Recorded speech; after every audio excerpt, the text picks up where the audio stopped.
Welcome to our deep dive, Yeah. into this book, The 48 Laws of Power by Robert Greene. Mm. We're going to be going through each of these laws and really kind of dissecting them.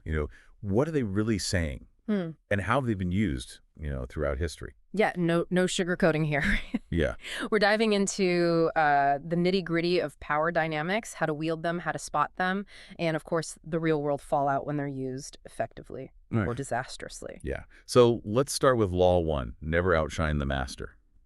This one, at first glance, seems pretty straightforward, right? I mean, don't make your boss look bad.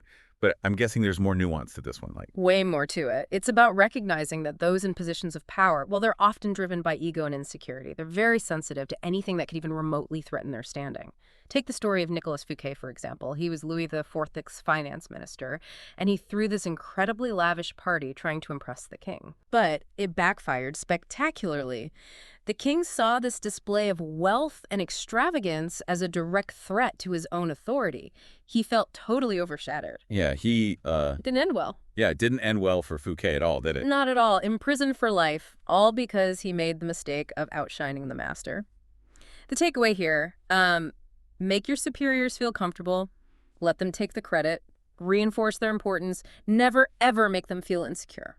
So it's a very delicate dance. You have to be competent and valuable, but without becoming a threat. It's like a tightrope walk, Exactly. which, leads us right into Law 2. Never put too much trust in friends, learn how to use enemies. Now, this one, I got to admit, sounds a little harsh, but Greene makes a pretty compelling case for it. He does. Friends can become liabilities, especially as you climb the ladder. They know you. They know your weaknesses. And that familiarity can breed contempt, envy, you name it. Think of Michael III of Byzantium. He was murdered by Basil, his closest friend and confidant. Now, if Michael had actually heeded the advice of his enemy, Bardas, things might have gone very differently. Yeah, I guess, sometimes it's easy to get blinded by loyalty and not see the warning signs. It happens all the time. The lesson here is to be discerning. Not necessarily suspicious of everyone, but aware of the potential for betrayal. Okay, Law 3. Conceal your intentions. This one feels like it's straight out of a spy movie. Oh, it's pure strategy. The idea is to keep people guessing. The less they know about your true motives, the less they can prepare against you. Yeah. Count Victor Lustig, for instance, you've heard of him, right? Master con man. Yeah. He shrouded his actions in so much mystery that he even managed to sell the Eiffel Tower. What? Not once, but twice. Whoa. He understood the power of keeping his intentions hidden. Now, we're not all con artists, obviously, but we can all benefit from strategic ambiguity. Yeah, Revealing your hand too early can often backfire. that's true. Whether you're negotiating a deal or just navigating a tricky social situation, keeping some things close to the vest can be very powerful. Yeah, it's all about choosing your battles, right? Yeah. Knowing when to hold back and when to go all in. Okay, Law 4. Always say less than necessary. This one feels almost counterintuitive in our world of constant communication. Everyone's always on social media sharing everything. It's a noisy world, for sure, but silence can be a weapon. Power often comes with an air of mystery, an aura of authority. When you speak too much, you risk revealing your weaknesses, you dilute your impact. Louis XIV, remember him, the king who imprisoned Fouquet. Yeah. He understood this perfectly. He used strategic silence to keep his court guessing, to enhance his image of power. Right, so it's not about never speaking, but about choosing your words carefully, Right. using silence strategically. Right, on to Law 5. So much depends on reputation. Guard it with your life. This one seems straightforward, right? Your reputation matters. But I'm sure there's more to it than just, being a good person. There's a lot more to it. Your reputation is like currency in the game of power. It's a shield that protects you, a weapon that deters your enemies. It's a magnet that draws people to you. P.T. Barnum, the showman, understood this. Oh, yeah? Now, his shows were often built on spectacle and hype, right? Right. But he was also incredibly savvy about cultivating a reputation for honesty and integrity. That's what allowed him to succeed, even with all the theatrics. Yeah. So yeah, it's about being aware of how you're perceived by others and making sure that image aligns with the power you want to wield. Okay, that makes sense. Now, Law 6. Court attention at all cost. Doesn't this contradict Law 4, the whole saying less thing? It's not a contradiction. It's about context. Law 4 is about the strategic use of words. Law 6 is about making sure you're not overlooked, about standing out from the crowd, Niccolo Machiavelli, author of The Prince. Yeah. His work It was controversial, it was scandalous, but it made sure his name would be remembered. He got attention, and that's what mattered. So it's about choosing your moments to be bold and make an impact, Yeah. to make sure you're not just fading into the background. Exactly. Okay, law 7, get others to do the work for you, but always take the credit. This one sounds a little ruthless, doesn't it? It can be, sure. And it's a tactic that's been employed by countless powerful figures throughout history. Thomas Edison, for example, had a whole team of assistants who did a lot of the groundwork for his inventions. But who got the credit? Edison. Yeah. He was a master of delegation, but he also knew how to maintain control and visibility over the final product. So it's about being strategic with delegation, It is. but also being careful not to alienate the people who are actually doing the work. Yeah, that's the key. If you're not careful, people will see right through it. And that Yeah. can lead to resentment, rebellion, all sorts of problems. Yeah, no one likes to be taken advantage of. Okay, law 8. Make other people come to you. Use bait, if necessary. This one feels very strategic, almost like a game of chess, right? You're setting traps, luring your opponent into a vulnerable position. Exactly. You're the prize, and you're making others expend energy and resources to reach you. Right. Napoleon was a master of this. Oh, yeah. During his retreat to Paris, he lured his enemies into a trap by appearing weak. He dictated the terms of the engagement, and that's what ultimately gave him the victory. Brilliant. So it's about understanding the power of positioning and how to use it to your advantage. Right. Okay, what about law 9? Win through your actions, never through argument. I have to say, this one resonates with me. I've always believed that actions speak louder than words. Couldn't agree more. Actions are persuasive, they're less likely to cause resentment, and they speak for themselves. Someone criticizing your work. Don't waste time arguing. Let your accomplishments do the talking, like Michelangelo did when a patron questioned his ability. So it's about letting your work speak for itself, not getting bogged down in debates and arguments that just drain your energy and don't really accomplish anything. Exactly. Okay, law 10. Infection. Avoid the unhappy and unlucky. Now, this one sounds a little bit harsh, but I understand what Greene's getting at here. Yeah, it's about recognizing that negativity and misfortune can be contagious. Right. If you surround yourself with people who are constantly complaining, who are always encountering setbacks, it's going to rub off on you, it'll drain your energy and pull you down. Think of Lola Montez. She was a courtesan in the 19th century, had this whirlwind of a life, lots of drama, a lot of misfortune, and it all ultimately led to her downfall. So I guess it's about being mindful of the company you keep It is. and making sure that the people you surround yourself with are, uplifting and supportive. Right. Okay, law 11. Learn to keep people dependent on you. Now, this one seems pretty straightforward, right? It's all about making yourself indispensable. It is. It's about cultivating that sense of reliance in others, making yourself so valuable that they can't imagine functioning without you. The more dependent they are, the more power you have. Think of the role of a minister of secret police, for instance. They wield immense power because they control information, sensitive information that's essential to the ruler. They make themselves indispensable. So it's about, developing skills and expertise. Yes. Cultivating a unique set of abilities that make you irreplaceable. Exactly. Okay, law 12. Use selective honesty and generosity to disarm your victim. This one sounds a little deceptive, doesn't it? It's about using calculated acts of honesty and generosity to lower people's defenses. It's a way of earning trust, of making people more receptive to your influence. Count Lustig, the con man we talked about earlier, he was a master of this. He'd often do something like return a small portion of someone's money, just to gain their trust, and then bam, he'd use that trust to pull off an even bigger con. Wow. So even honesty can be used strategically. I guess it's all about finding the right balance between, being genuine and being calculated. Right. Okay, what about law 13? When asking for help, appeal to people's self-interest, never to their mercy or gratitude. This one seems very, pragmatic. It is. It's about understanding that people are more likely to help you when they see a benefit for themselves. All right. Appealing to their mercy or gratitude can actually work against you. It can make them feel obligated, resentful, even manipulated. The Athenians, for example, when they formed an alliance with Corcyra during the Peloponnesian War, they did it out of self-interest, not out of sympathy. They knew that Corcyra's navy would be a valuable asset in the war against Sparta. That's a great historical example. So it's about, framing your requests in a way that highlights mutual benefits. It is. Appealing to people's self-interest rather than their sense of obligation. Exactly. Okay, law 14, pose as a friend, work as a spy. Now this one, I have to say, Sounds a little bit sneaky. Well, in the game of power, information is everything, right? This law is about gathering intelligence on your rivals by getting close to them, by posing as a friend. Like the spies in ancient courts, disguised as confidants, gleaning secrets, uncovering plots.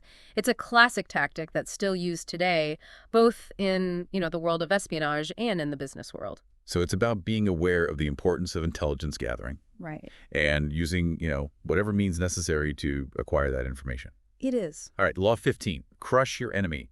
Totally. This one sounds a little ruthless, to be honest. It can be, and it should be applied with extreme caution. The idea is this. A wounded enemy can recover, they can seek revenge, but a completely crushed enemy, well, they pose no further threat. Yeah, I guess that makes sense. Genghis Khan, known for his brutality, understood this principle. He didn't just conquer his enemies, he obliterated them.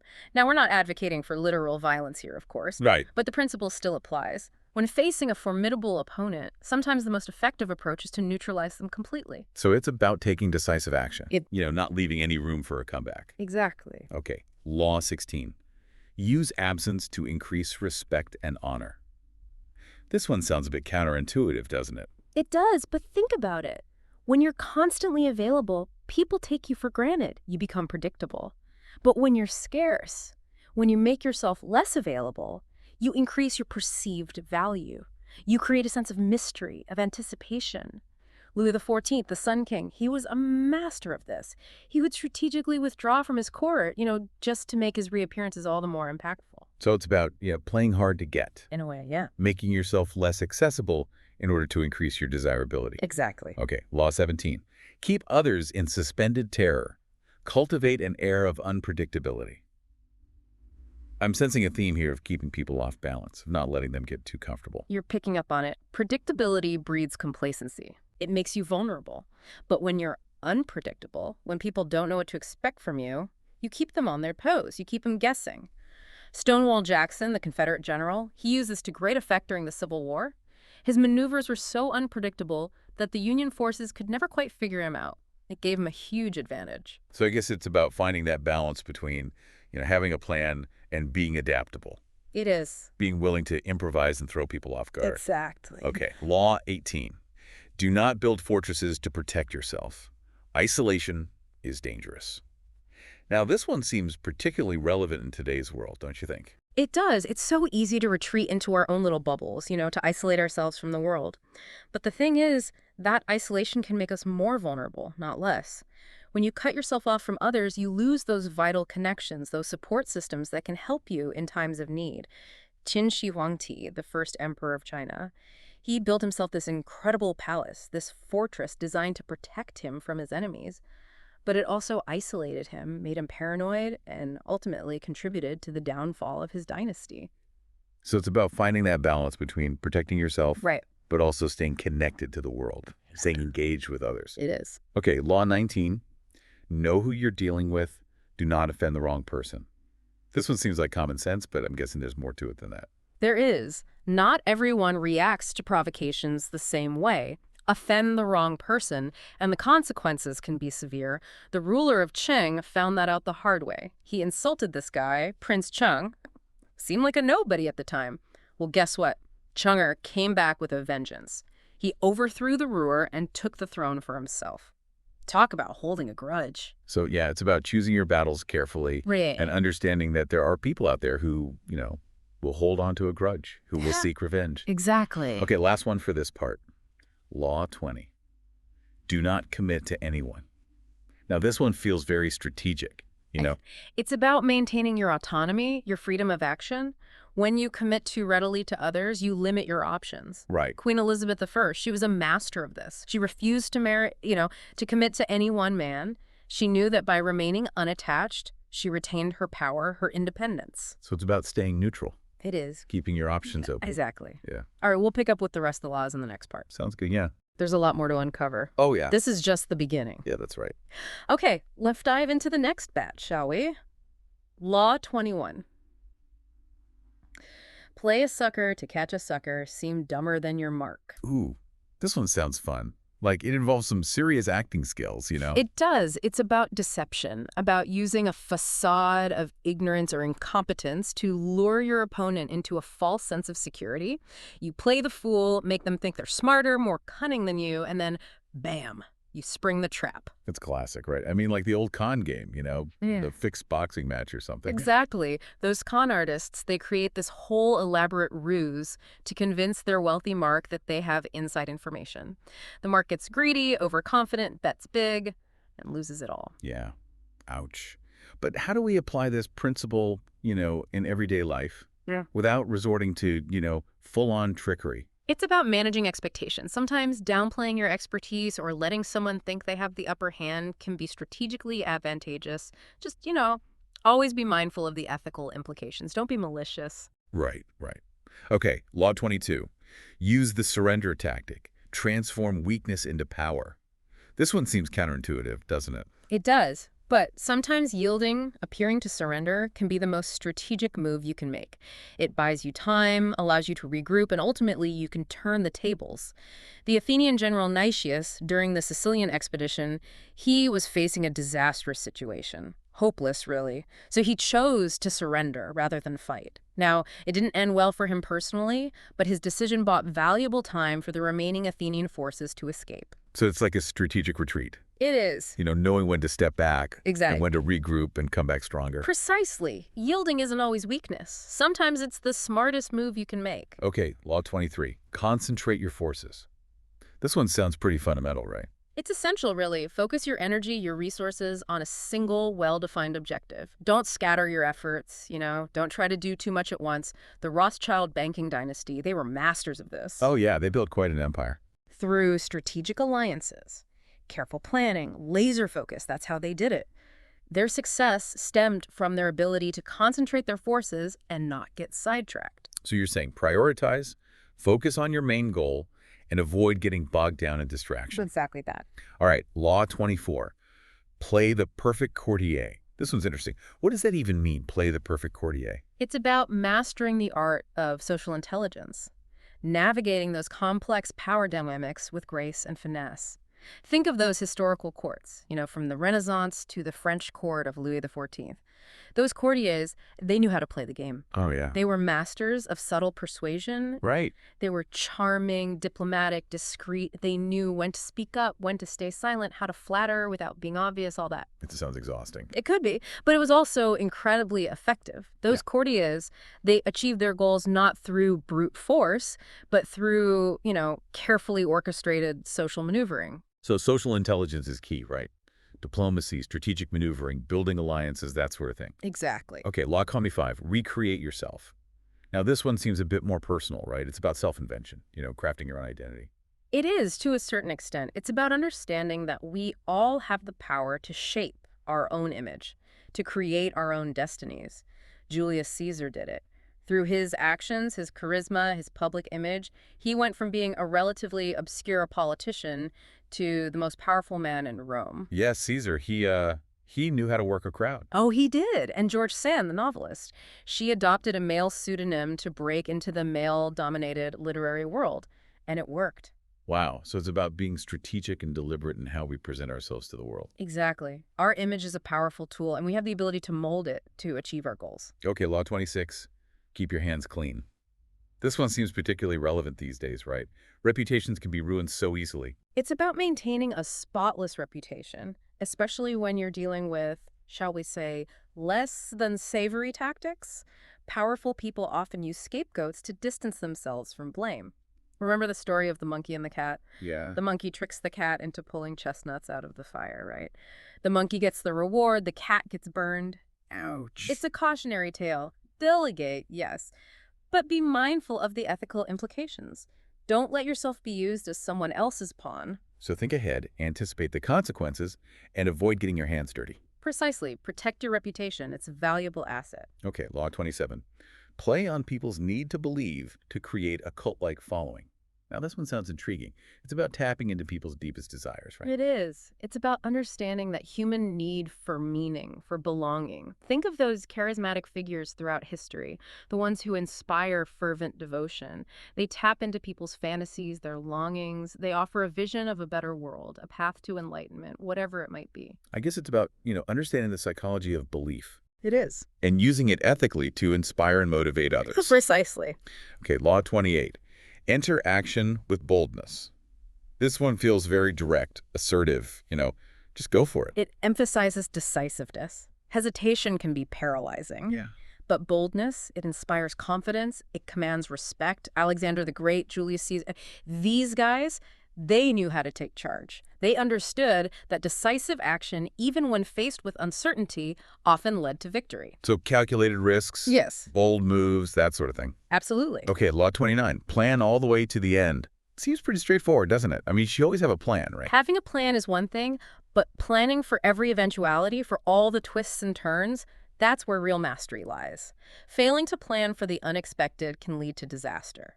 Think of those explorers who set out to chart new territories. They planned meticulously, anticipated challenges, prepared for the worst.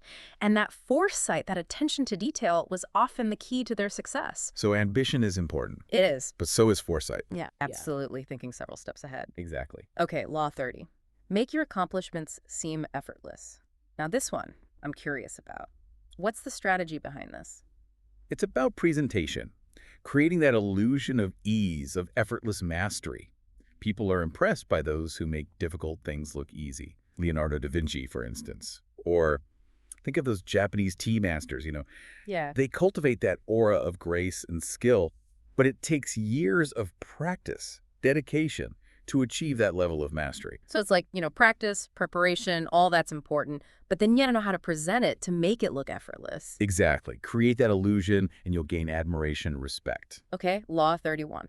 Control the options, get others to play with the cards you deal. Now this one sounds like a real power play. It's about setting the parameters, creating the playing field, so to speak. You limit your opponent's choices, nudge them towards the outcome you desire.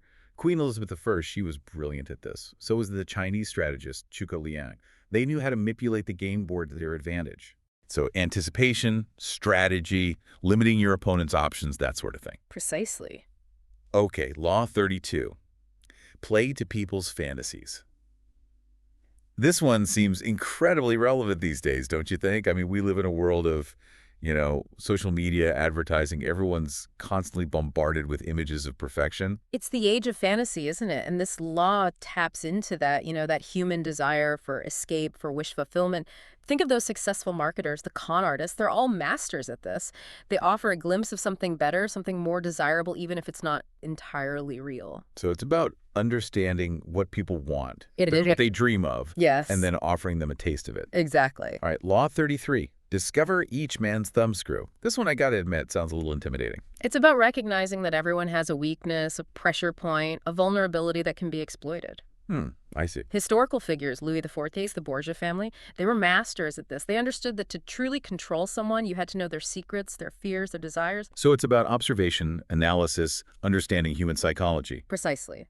Everyone has a weakness. Find it, and you have leverage. Okay, Law 34. Be royal in your own fashion. Act like a king to be treated like one. This one seems to be about confidence projection, right? It's about embodying that Arab authority of deserving respect, how you carry yourself, how you speak, how you present yourself. It all matters. Queen Elizabeth I, Louis XIV, they commanded respect because they acted like they deserved it. It's like a self-fulfilling prophecy. In a way, yes. Cultivate that sense of self-worth, project confidence, and people will respond accordingly. Okay, Law 35. Master the art of timing.